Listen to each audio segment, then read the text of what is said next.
Hi guys, আসসালামু আলাইকুম। আমার রান্নাঘরে আপনাদের সবাইকে স্বাগতম। আজকে আমরা শাপলা রান্না করব, শাপলা দিয়ে ভাজি। এখানে আমি শাপলা ফুলগুলো দেখতেছিলাম। শাপলা আমাদের জাতীয় ফুল।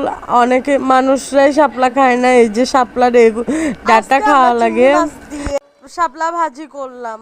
এখানে প্রথমে দিয়ে দিলাম লবণ, তারপর দিয়ে দিলাম হচ্ছে হলুদ, তারপর দিলাম মরিচের গুঁড়া, আর এখানে আদা বাটা, রসুন বাটা, পেঁয়াজ সব কিছু দিয়ে কষানো হয়েছে। এখানে এখানে হচ্ছে আমরা শাপলাটা দিয়ে দিলাম। আজকে আমরা মাটির চুলায় রান্না করছি। কেমন লাগতেছে মাটির চুলায় রান্না? মাটির চুলার রান্না আসলে অসাধারণ।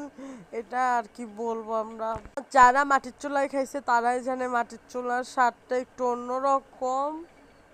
কেমন হয়েছে জানাবেন। এটা হচ্ছে ফাইনাল লুক।